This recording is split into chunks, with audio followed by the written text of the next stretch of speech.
Alhamdulillahilladzi an'amana bi ni'matil imani wal islam. Asyhadu an la ilaha illallah wahdahu la syarikalah wa asyhadu anna Muhammadan abduhu wa rasuluhu la nabiyya ba'dah. Allahumma sholli wa sallim wa barik ala Muhammadin wa ala alihi wa sahbihi ajma'in. Amma ba'd. Fa ya ayyuhal hadirun ittaqullaha haqqa tuqatih wa la tamutunna illa wa antum muslimun. Bapak sekalian, alhamdulillah hari ini kita kembali bisa meneruskan melanjutkan program kita pengajiannya, dan alhamdulillah kelihatannya semarak sekali masjidnya dari kemarin, kajian terus alhamdulillah ya. Mudah-mudahan sedikit banyak akan menambah keimanan kita dan juga menambah perbendaharaan kita dalam keislaman, karena saya lihat di sini itu sangat sangat variatif. Dari pengajian-pengajian itu ada fikih, ada saqafah, ada akidah, ada akhlak, tasawuf dan sebagainya. Maka mudah-mudahan kita dapat terwarnai oleh program kita ini, dan masjid ini insya Allah dapat menjadi rahmat bagi lingkungan sekitar kita ini. Amin. Kita biasa mulai dengan sama-sama membaca tilawah. Namun sebelumnya kita buka sama-sama dengan membaca surat Al-Fatihah. Al-Fatihah. A'udzu billahi minasyaitonir rajim. Bismillahirrahmanirrahim. Alhamdulillahirabbil alamin, arrahmanir rahim, maliki yaumiddin. Iyyaka na'budu wa iyyaka nasta'in. Ihdinas siratal mustaqim. Siratal ladzina an'amta 'alaihim ghairil maghdubi 'alaihim waladdallin. Rabbi shrah li sadri wa yassir li amri wahlul 'uqdatam min lisani yafqahu qawli. Surat apa, Pak? Surat apa ya? Surat An-Najm. Oke. Ayat berapa? Ayat 33.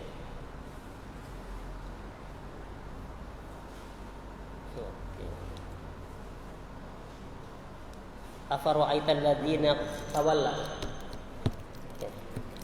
Tarik nafasnya.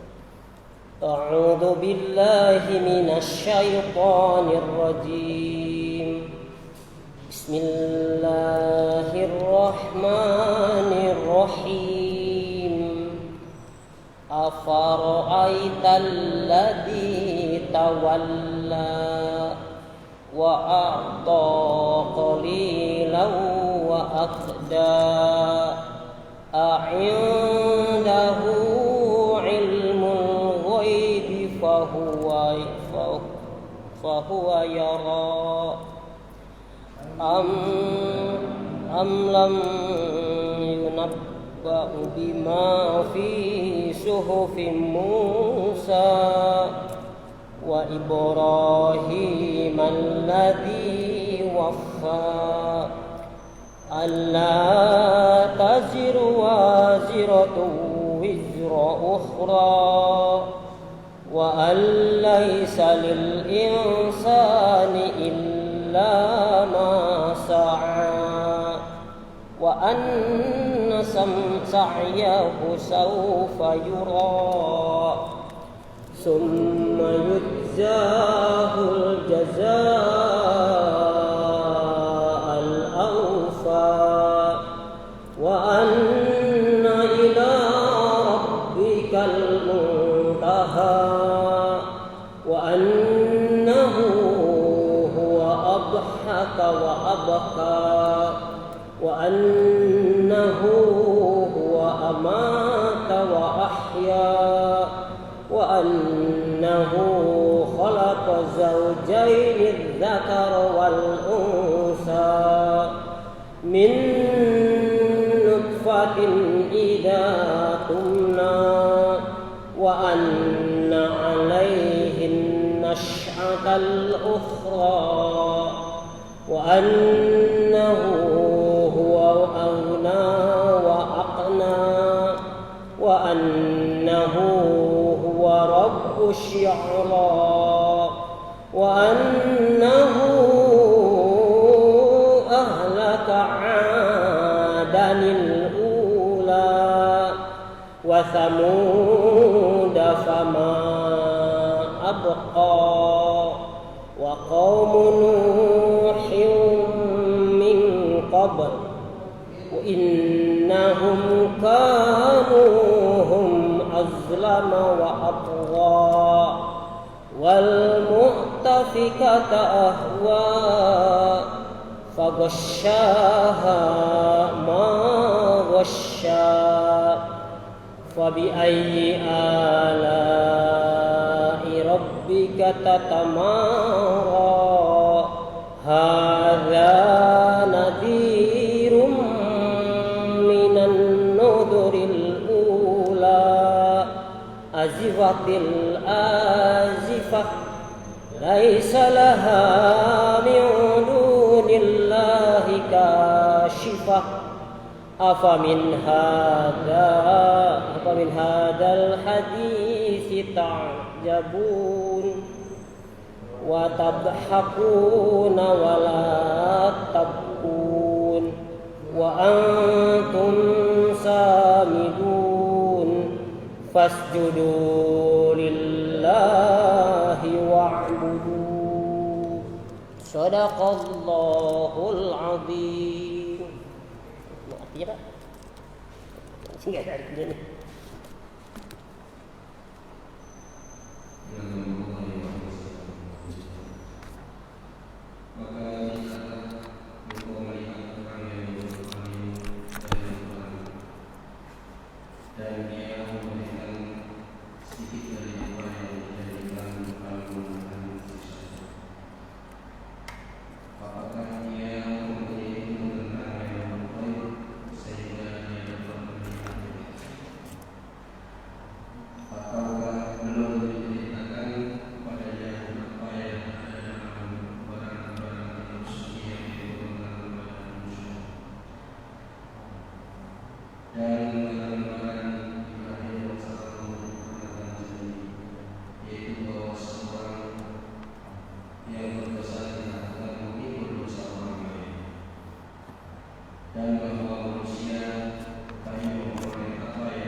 Sadaqallahul azim. An-Najm sampai akhir. Fasjudu lillahi wa'budu, maka bersujudlah kepada Allah dan menghambakanlah, beribadahlah. Jemaah sekalian, hari ini saya dalam kajian fikih ini saya akan membahas masalah umat. Di layar sudah terpampang, ya tinggal baca aja. Jadi umat itu yang sudah kita sering baca, tidak asing lagi dan kita umat lah. Secara bahasa kalau lihat KBI, Kamus Besar Bahasa Indonesia, itu pertama mengandung arti para penganut atau pengikut suatu agama, umat Islam, umat Kristen, umat Hindu, umat Buddha dan sebagainya. Itu umat.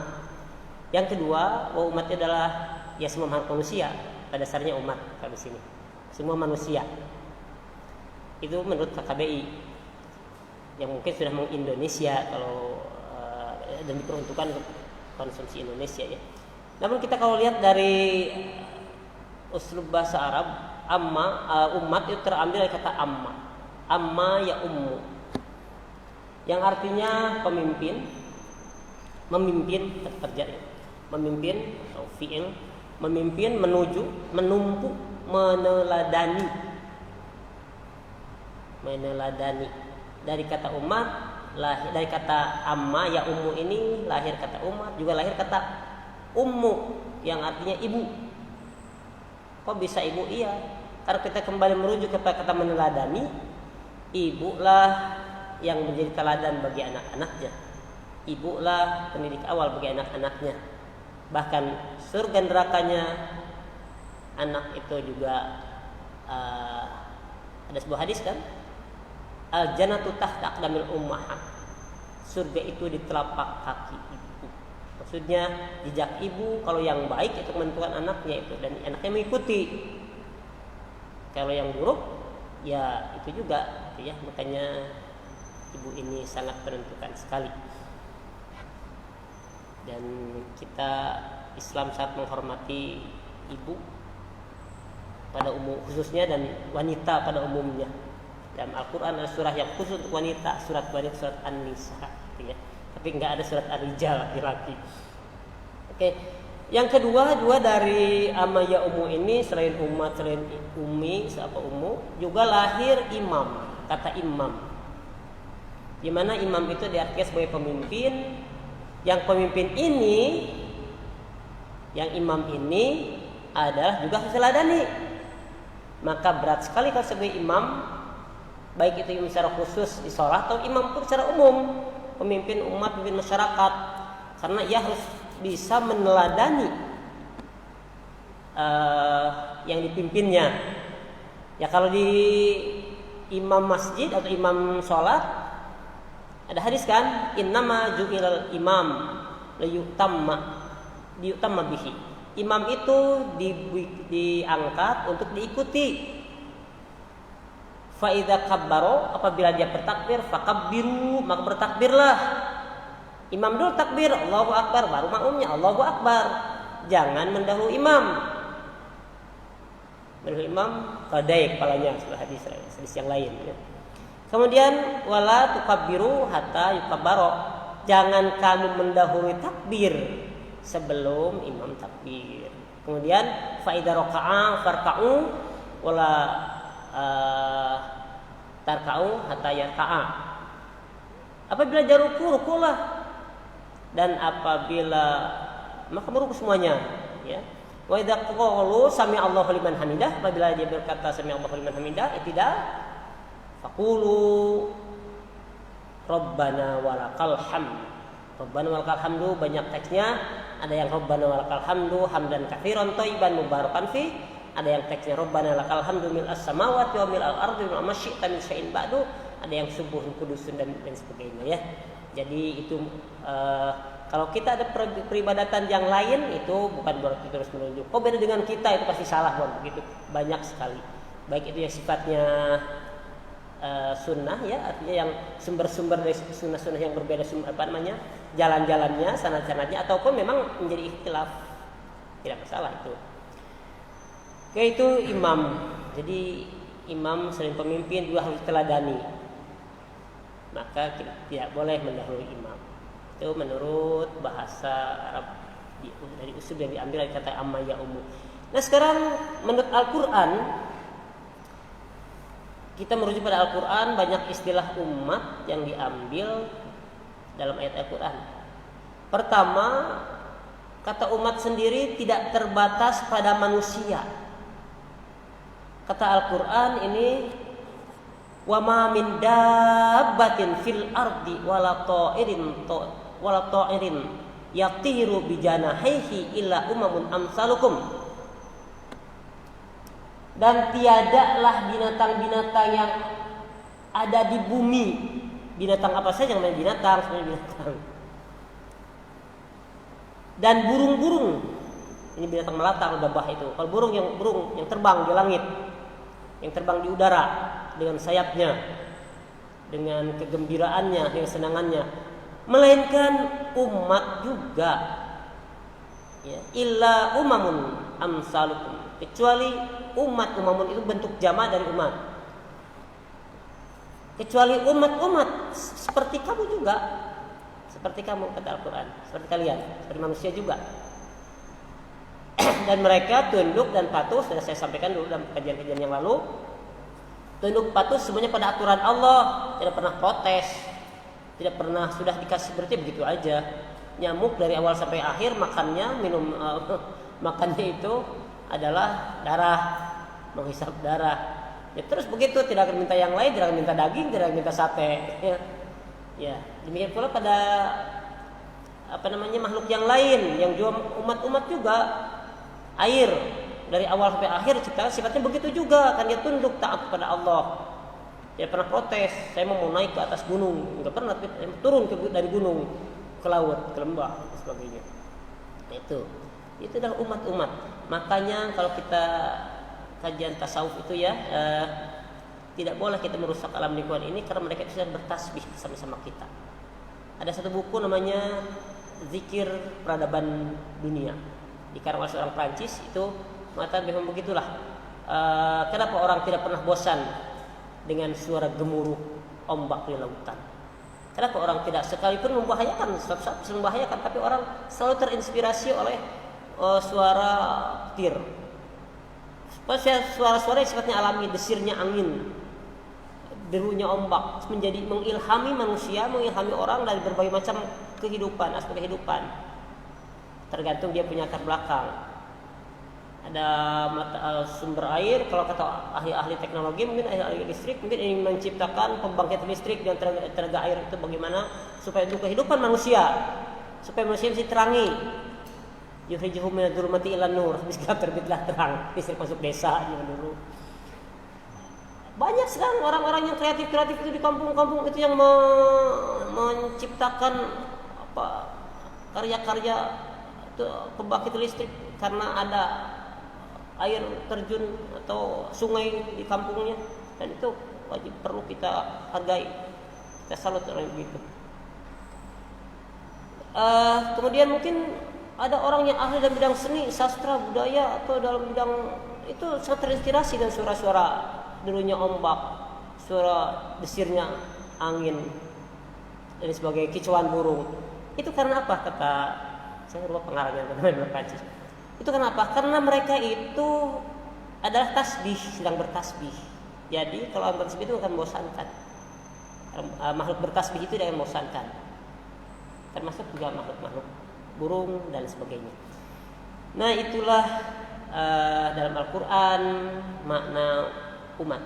Jadi bukan terbatas pada manusia, tidak terbatas pada manusia, tapi juga meliputi berbagai semua makhluk flora dan fauna.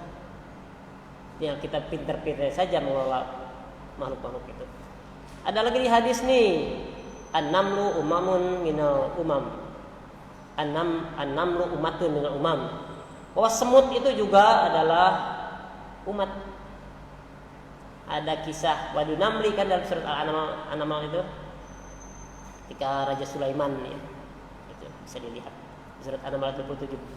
Kemudian ada lagi laula anal kilaba ummatun minal umami la amartu biqatliha. Andai kata anjing-anjing itu bukan umat, kata Nabi, Sudah aku suruh untuk bunuh-bunuh, galak-galak kok, orang lewat aja ketakut jadi merasa ini ya, ketakut, tapi anak kecil ketakutan sekali, aku bunuh. Tapi tidak begitu, kan dia juga umat juga, karena diciptakan untuk begitu. Ya orangnya kitanya aja, umat yang lain yang namanya manusia bisa mentasarufkan atau mendayagunakan atau memaksimalkan ciptaan Allah itu untuk kepentingan manusia. Buktinya di kepolisian anjing sangat terpakai ya untuk melacak narkoba dan sebagainya. Ya. Dengan demikian umat dapat diartikan sebagai ikatan persamaan apapun yang menyatukan makhluk hidup. Ya, itulah umat manusia dan seluruh umat yang lainnya. Ibrahim juga umat, sekalipun pribadi. Inna Ibrahim kana ummatan qanitan lillahi hanifa. Itu dalam surah An-Nahl itu. Bapak bisa lihat, saya coba sekarang harus membaca kalau ini. Inna Ibrahim kana ummatan qanitan lillahi hanifa walam yakun minal musyrikin. Sesungguhnya Ibrahim itu adalah umat yang imam juga ya, yang taat, terteladani, yang tunduk qanitan lillah, hanifah yang cenderung, yang condong kepada kebenaran, walam yakun minal musyrikin, dan dia bukanlah orang-orang yang musyrik. Beliau juga ada seorang imam yang juga terambil kata iman yang garis bawahi imaman. Wa ibtala Ibrahim rabbuhu bi kalimatin fa atammahunna, sabila seorang imam nih qala inni ja'iluka lin-nasi imama. Dan ingatlah ketika Ibrahim diuji Tuhannya dengan beberapa kalimat perintah dan larangan, lalu Ibrahim menunaikannya. Allah berfirman, sesungguhnya aku akan menjadikanmu imam bagi seluruh manusia. Jadi Ibrahim adalah seorang imam yang diteladani, yang memimpin manusia. Sampai sekarang minimal 3 agama mengakui keimaman Ibrahim ini. Agama Yahudi mengakui Ibrahim. Agama Nasrani pun mengakui akan kenabian keimaman Ibrahim ini, kepemimpinan Ibrahim. Kita juga umat Islam, di Al-Quran bertebaran sekali ayat-ayat yang mengatakan, yang berbicara tentang Ibrahim. Terakhir, inna hadza lafi suhufil ula suhufi Ibrahim wa Musa, itu ya. Kemudian Al-Quran juga mengartikan bahwa umat itu adalah waktu. Walain akhorna anhumul adab ila ummatin ma'dudatin layaqulunna ma yahbisu. Ini kalau diartikan, dan sungguhnya jika kami undurkan azab dari mereka sampai kepada suatu waktu, ummatin ma'dudah. Ini bukan umat yang terbatas, waktu yang ditentukan. Sudah terhitung, ditentukan. Niscaya mereka akan berkata, apakah yang menghalanginya, ingat dan seterusnya. Ini ayatnya, kita hanya akan mengambil makna daripada umat ini. Kemudian, wa ma ahlaka min qaryatin illa walaha kitabun ma'lum ma tasbiku min ummatin ajalaha wa ma yastakhirun. Dan kami tiada membinasakan suatu negeri pun, melainkan ada baginya ketentuan masa yang ditetapkannya, dan ada suatu umat pun, dan tidak ada suatu umat pun yang dapat mendahului ajalnya, dan tidak pula yang mengakhirikannya. Jadi tidak perlu ada kegiatan bunuh diri, itu nanti ajal akan datang sendiri, sampai capek datang aja sendiri, baik itu umat secara umum atau umat secara pribadi individu. Secara umum juga umat diartikan sebagai pengikut para nabi, baik itu yang mengikuti atau yang tidak mengikuti. Kadzalika arsalnaka fi ummatin qad khalat min qabliha umamun litatlu alaihimul ladzi auhayna ilaika wa hum yakfuruna birrahman. Demikianlah kami telah mengutus kamu Muhammad kepada suatu umat. Muhammad diutus kepada umat yang saat itu umat dalam keadaan jahiliyah, dalam keadaan kebodohan, dalam keadaan kegelapan, dalam keadaan tidak mengerti kebenaran. Bahkan ummi juga, ummi yang dalam Al-Quran disebut sebagai buta huruf, kata itu untuk nabi yang ummi, nabi ummi, itu juga terambil kata ini. Ada yang mengatakan ummi itu kalau sekedar buta huruf dalam arti aksara itu terlalu cetek. Zaman sekarang juga banyak buta huruf, tapi bisa bekerja juga. Saya juga buta huruf, saya tidak bisa baca kalau yang disediakan huruf Korea atau huruf Cina. Gak ngerti kok huruf Palawa, huruf India, gak ngerti buta huruf yang gini. Kalau sedar itu cetek banget ya. Gak inilah ya. Zamannya Belanda banyak tuh orang-orang sukses nggak bisa baca, bisa tulis. Banyak saudara-saudara luhur saya nggak bisa baca, tapi dia sukses jualan, bisa bertani, nggak bisa baca tulis tuh. Bisa ada yang pemimpin juga, ada yang jadi pemimpin dalam satu di kampung gitu, tidak bisa baca, tidak bisa tulis. Terus saudara itu terus cetek. Dan itu mulai dipelajari. Tapi di sini ummi itu diartikan sebagai umat yang tidak terdidik dalam hal kitab Allah. Karena pada saat itu kenapa dikatakan ummi? Karena saat itu ada umat yang terdidik, yaitu Yahudi. Yahudi merasa bahwa dia berpendidikan karena dia diberi kitab Taurat itu. Sedangkan Arab ya sama sekali tidak bisa, selain tidak dibudayakan baca tulis juga tidak mengerti yang begitu. Dia hanya mengikuti hal yang tidak tertulis dari milat Ibrahim. Ya mungkin aja karena tidak tertulis bisa saja lurus terus, bisa juga terganggu oleh yang lain. Konsep Allah itu sudah dikenal sejak nabi-nabi sebelumnya, bahwa umat kaum jahiliyah pun kalau bersumpah dia demi Allah, wallah. Kalau berjanji dia insya Allah. Punya anak juga Abdullah namanya, kan mengakui Allah. Karena memang dari dulunya Allah diperkenalkan bahwa Tuhan itu Allah. Masalahnya karena tidak ada fakta tertulis sehingga faham-faham yang masuk ke sana, akhirnya dibuatlah simbol-simbol yang menggambarkan Tuhan, menggambarkan Allah yang posisinya di bawah Allah. Jadi kalau ditanya orang Arab itu, ini tidak ada lain hanyalah perantara pada Tuhan. Sampai di Ka'bah itu ada 360 berhala ya, waktu pembersihan Ka'bah itu. Waktu bersihkan nggak ada satupun yang melawan itu berhala-berhala itu. Allah bersihkan, Rasul bersihkan. Itu ummi, umat. Jadi Nabi diutus kepada satu umat yang memang ummi. Budaya baca tulis itu orang Arab mengenal dari kaum Hirah. Dalam Ahmad Salabi itu dari kaum Hirah. Kemudian salah seorang sahabat Nabi, Mu'ad bin Jabal diperintahkan untuk mempelajari bahasa-bahasa itu, bahasa Suryani, mempelajari baca tulis. Dan juga banyak kawan-kawan yang bisa baca tulis dilepaskan asal bisa mengajarkan umat Islam membaca dan menulis itu. Itu masalah budaya saja, tradisi mereka. Karena orang Arab itu tradisinya tadi menghafal saja, bukan tulis. Menghafal, makanya hafalannya kuat sampai kalau turunan itu sampai Ibrahim itu kuat, tahu dia tuh. Dengan demikian ada tadi umat diartikan sebagai waktu, umat diartikan sebagai pengikut Nabi, umat diartikan sebagai semua ciptaan Allah termasuk manusia juga makhluk-makhluk yang lain. Maka untuk kita sebagai umat Nabi Muhammad diisyaratkan bahwa umat dapat menampung perbedaan kelompok-kelompok betapapun kecil jumlahnya. Jadi umat nih, sebagian umat Islam besar, kita bagian kecil di sini jemaah. Itulah jemaah umat juga. Selama masih pada arah yang sama, selama kita masih menuju pada Allah, silakan ke sini, masuk sini, bergabung dengan jemaah kaum muslimin di sini, umat Islam sini. B. Umat mengandung arti gerak dinamis. Alhamdulillah nih cukup dinamis nih, baik secara fisik ataupun aktivitas pengajiannya. Ya, para DKM dan rekannya termasuk yang lincah dalam menggerakkan ini, dalam menggerakkan masjid ini. Arah waktu jalan yang jelas tujuannya dakwah.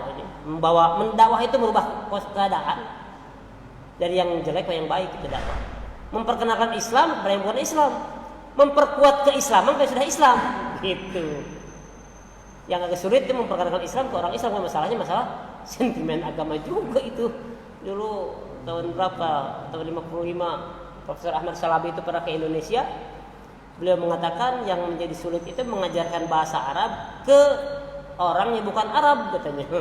Orang Indonesia bisa bahasa Arab karena memang dulu ada ulama-ulama yang memang dilatih bisa bahasa Arab, para santri ya. Kemudian juga yang lebih sulit lagi memperkenalkan Islam kepada orang yang bukan Islam gitu. Dan harus perkenalkan itu adalah Islam. Kita tidak memaksa dalam agama, la ikraha fiddin. Tidak ada paksa dalam agama. Kita tidak memaksa-maksa orang, tidak memaksa-maksa umat lain untuk mengajak Islam, baik itu paksaan sifatnya ancaman ataupun yang sifatnya iming-iming. Masuk Islam nanti dikasih beras, dikasih telur, sembako, enggak begitu. Masuk Islam pelajari dulu Islam. Perkenalkan Islam, penasaran pelajari, tanya yang sudah mengenal Islam. Dan insya Allah itu ya ada ininya, ada efeknya. Dan juga kita sebagai orang-orang masjid tampilkanlah Islam yang penuh dengan ramah tamah, Islam yang penuh kelembutan, jangan menampilkan Islam yang kekerasan. Nanti Islam bisa Islamofobia. Salah satu faktor yang menyebabkan orang-orang Eropa sekarang itu Islamofobia diantaranya mereka itu menilai Islam dari umatnya. Karena memang ada umat Islam memang tidak Islami, dan memang bukan hanya Islam aja. Semua umat beragama itu ada yang tidak sesuai dengan ajaran agamanya. Saya pernah ke Bali dulu. Gimana orang Bali di sini menjalankan Hindu? Ya sama aja dengan umat Islam, ada juga yang tidak puasa di bulan puasa. Begitu jawabannya benar aja. Oh begitu, berarti sama itu. Iya. Ada yang taat, ada yang tidak taat gitu. Ya tapi kita tidak mengukur bahwa kebenaran suatu agama itu dari umatnya. Umat Islam dijajah habis-habisan, negara-negara Islam dijajah, dikeruk kekayaannya, dimurtadkan juga orang itu, ada yang dimurtadkan. Dimasuki karena G3 itu 3G, God, Gospel dan Glory. Cari kekayaan, menyebarkan agama dan kejayaan. Itu tanah jajahan. Inggris itu banyak jajahannya, benderanya pun kesana kesana, wah jajahannya banyak. Bahasanya dikenal di mana-mana. Karena memang jajahannya banyak itu. Glorinya jaya di mana-mana. Itu. Islam tidak begitu. Islamofobia itu memang ada orang-orang yang melihat Islam dari segi umatnya, sehingga Islam yang begitu. Mereka tidak tahu, mereka lebih pintar kita. Sekalipun umat Islam habis-habisan ditekan oleh orang Barat dulu ya, kita bicara sejarah dulu aja. Kita orang Timur dijajah oleh bangsa Barat yang berbeda agama, tapi tidak mengatakan bahwa itu agama mereka begitu kok. Itu mereka aja yang mencari kekayaan, mencari kejayaan. Kita tidak pernah menuduh bahwa orang agamanya yang begitu. Begitu umat Islam.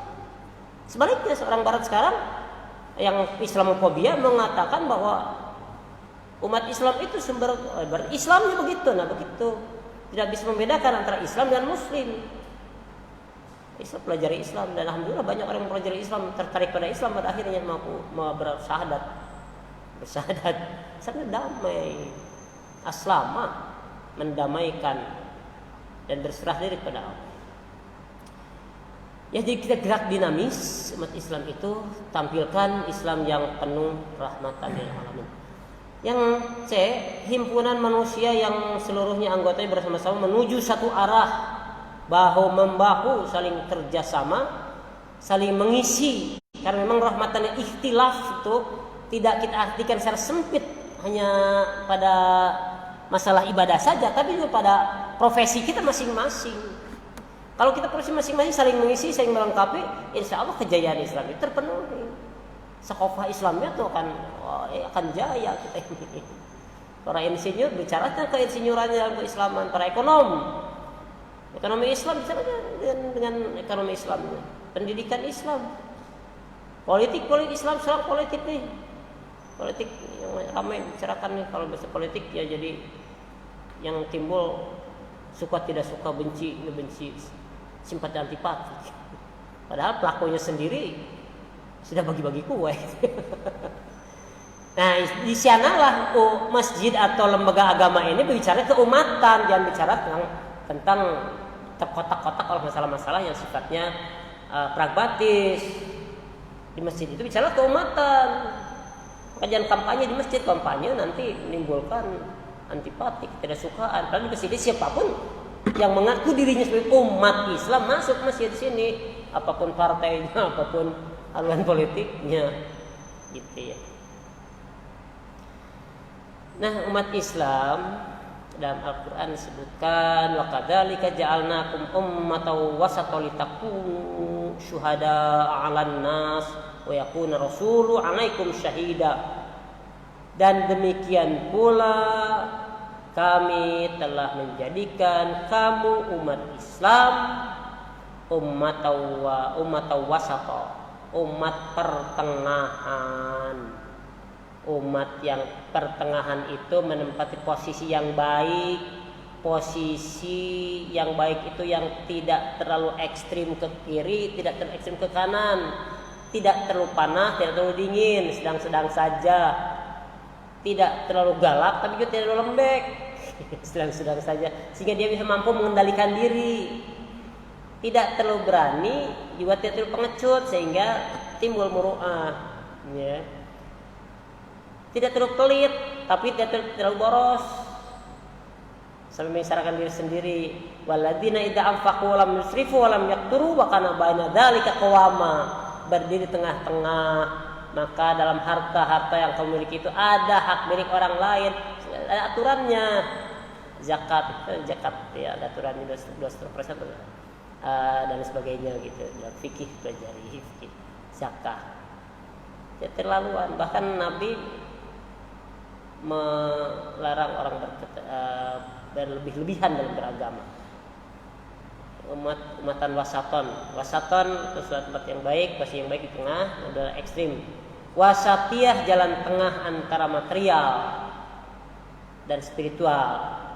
Ini karena berhadapan dengan saat ayat ini turun, berhadapan dengan dua agama besar, Yahudi dan Nasrani. Secara prinsipil buat sekarang dulu ya. Sekarang sudah berkontak dengan politik, ekonomi dan sebagainya, sehingga mungkin ada perubahan penafsiran dari tafsir yang dulu. Ada apa istilahnya, reinterpretasi itu. Saya baca di kitab mereka itu begitu, interpretasi terhadap agama, terhadap masalah ekonomi. Nah, ini Yahudi sangat mengagungkan materi, sehingga dengan segala cara mereka menempuh jalan hidup kaya saja. Termasuk mungkin kita kebayang yang itu tuang renten, gitu, bunga gitu ya. Itu pokoknya asal kaya aja segala cara ditempuh. Merugikan orang tidak jadi masalah, orang tersinggung jadi masalah. Di pihak lain ada agama yang terlalu mengutamakan spiritual, sehingga untuk mencapai tingkat kesucian yang tinggi harus meninggalkan duniawi, sehingga mengatakan bahwa orang kaya itu lebih susah masuk surga seperti susahnya unta masuk lubang jarum gitu. Islam tidak begitu, silahkan kaya tapi dalam kekayaan itu ada hak yang harus kita berikan. Nah, itu sampai ke tingkat kesucian harus membiara, hiduplah di biara-biara. Dia tidak, tugasnya hanya berzikir, bersembahyang, baca kitab saja, tidak berekonomi, tidak yang lain, tidak juga menikah, kawin-kawin, ya, nggak menikah.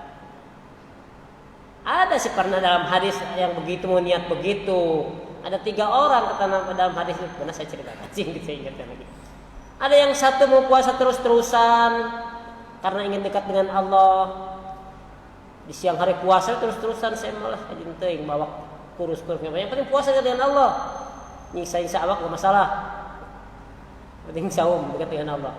Yang kedua, ada orang yang ingin dekat dengan Allah dengan cara sembahyang malam. Dia mengorbankan tidur malamnya, sehingga tidurnya dikorbankan untuk berzikir dan salat malam habis-habisan sampai tidak tidur, sampai matanya kuyuk gitu ya. Ada juga yang lain, saya ingin beribadah kepada Allah tidak diganggu oleh keluarga, karena memang keluarga itu mengganggu sekali, apalagi istri. Kata teman yang agak ngomongnya agak nakal, mau sholat istri agak nyingkap. Sholat malam, saya nggak mau begitu. Sehingga saya nggak mau nikah karena godaan istri itu luar biasa, harta tahta dan wanita itu sangat mengganggu. Ada wanita yang saya mengganggu sekali sehingga saya tidak mau menikah. Masa mau beribadah?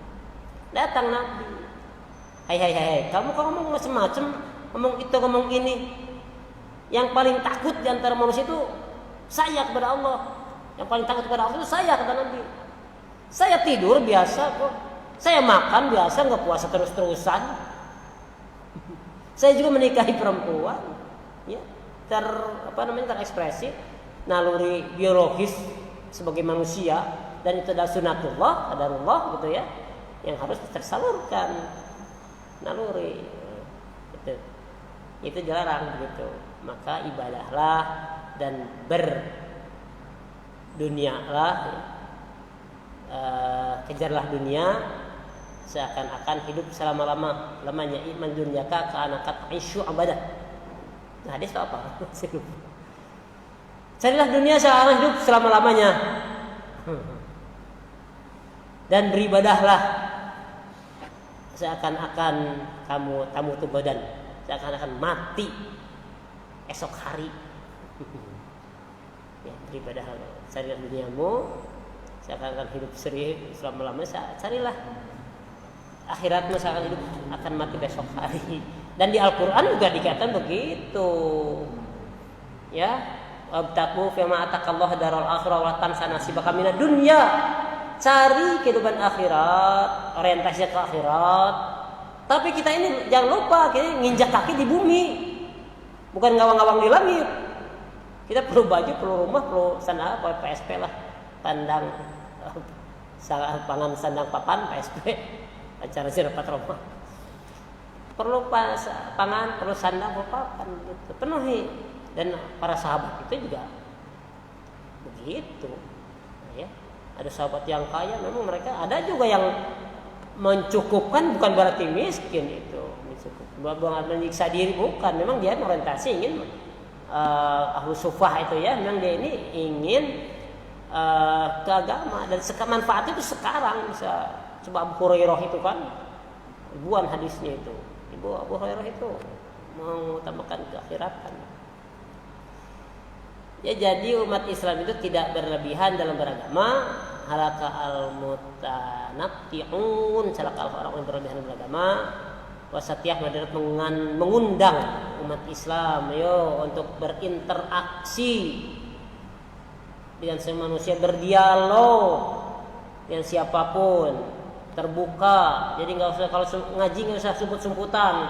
Di sana ngaji nggak usah, ngaji bareng-bareng sini, terbuka sumbernya sama, sumbernya jelas, kita kaji sama-sama, tukar pikiran dan sebagainya. Kita saling melengkapi. Ikhtilaf ummati rahmatun. Perbedaan antara umat itu adalah rahmah. Gitu.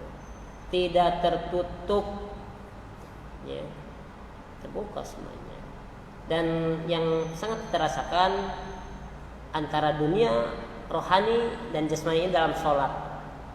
Sholat itu perlu jasmani, makanya gerak dan bacaan bukan sholat itu, gerakan dan bacaan, bukan hanya bacaan saja, ada gerakannya harus benar, rukunya bagaimana, itu kan dengan fisik itu, berarti fisiknya harus sehat, fisiknya harus punya kekuatan ya.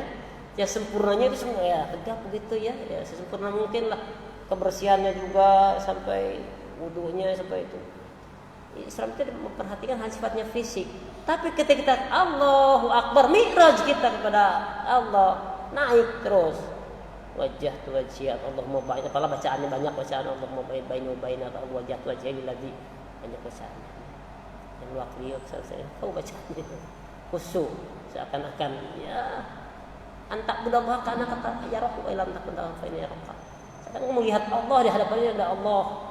Para sahabat zaman dulu itu, para ulama-ulama dulu, bukan hanya sahabat, ulama juga, itu sangat ketakutan membayangkan bahwa maut itu akan datang dengan tiba-tiba, dan neraka itu sudah ada di samping kanan, tapi surga ada sudah di depan. Kita ini sudah berhadapan sudah neraka, kita makanya berhadapanlah dengan Allah seolah-olah hari ini sholat yang terakhir. Di biasa itu sholat khusyuk itu dengan penuh perasaan, penuh menghadirkan hudur itu semua. Konsentrasi kekhusyuan diri itu benar-benar sholat itu. Sehingga wajar ya sholat tanpa anil fahsya'i wal munkar. Sholatnya ada efeknya di masyarakat tuh. Tidak ada orang sholatnya jelek terus akhlaknya nggak ada yang sholatnya khusyuk akhlaknya jelek itu. Nggak ada yang pasti ada efeknya sholatnya itu. Ya, nah kita sholatlah dengan sekhusyuk mungkin. Berapa lama untuk sholat khusyuk ditanyakan oleh seorang ulama? 30 tahun sholat. Berarti lama sholat khusyuk itu ya. Perlu pelatihan dan nggak ada yang optimal terus begitu terus dilatih lagi untuk menghadirkan diri kita, menghadirkan jiwa kita, menghadirkan seluruh konsentrasi kita, pengabdian kita untuk ihsan kepada Allah. Gitu. Nah itulah umat yang ditutup dengan umatan wasaton, umat pertengahan. Di umat Islam ini nggak ada ekstrim-ekstriman lah, biasa-biasa aja yang ada di sunnah di Quran dan sunnah. Pada manusia sudah jelas Al-Quran dan sunnah, dan penafsiran pun penafsiran yang sudah difahami oleh kaum muslimin pada umumnya. Gak usah nyeleneh-nyeleneh yang aneh-aneh, nanti orang jadi aneh juga kita. Sholat 5 waktu, saya jadi 3 waktu segala macam. Itu mungkin ya. Ada pertanyaan sudah? Nomor sana? Enggak, naon? Waalaikumsalam warahmatullahi wabarakatuh. Yang membedakan kan pada umumnya manusia itu hampir 99 muslim ya, Islam. Tapi pengertian di situ belum tentu mukminin. Nah, ini yang membedakan nih. Muslim tapi belum tentu mukminin. Nah, pengertian muslim Islam dan mukminin ini. Ya. Ya, yang membingungkan itu. Ya ayyuhalladzina amanu ya ayyuhalladzina udkhulu fi silmi kafah. Wahai orang beriman, masuklah dalam Islam dengan kafah. Satu ayat dengan begitu. Tapi di ayat lain juga dikatakan wala taku apa di ayat surat Al-Hujurat terakhir itu, janganlah kamu mengatakan iman kepada seorang dia itu hanya Islam saja. Nah, ini ya. Jadi Islam itu berarti mukmin itu keimanan yang ada dalam diri kita. Kita tidak bisa mengukur keimanan seseorang dengan sampai pun kalau ada 99 hal yang mendukung orang itu kafiran, tapi ada satu hal yang mendukung dia itu iman, ya iman, jangan dikafirkan. Itu pertama. Iya, oke. Masanya lagi pemerintah. Tapi kita tetap tidak boleh.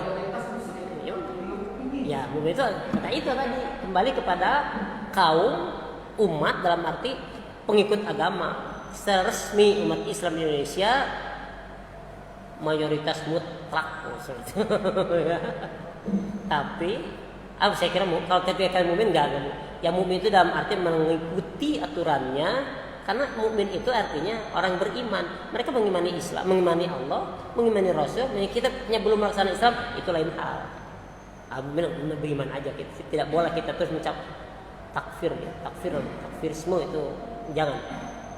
Dari Mesir tuh ada di macam dari Al-Azhar itu sampai pun kalau ada 99 hal yang membuat dia kafir, tapi ada satu hal dia masih dinilai sebagai Islam, ya Islam. Ya itu pribadi dan secara individual. Itu aja ya, kan waktu sudah isya. Ya kita berhamdalah dan membaca doa kafaratul majelis. Subhanaka Allahumma bihamdika asyhadu an la ilaha illa anta astaghfiruka wa atubu ilaik. Billahi sabilillah. Wassalamualaikum warahmatullahi wabarakatuh. Waalaikumsalam. Ya, sampai sholat.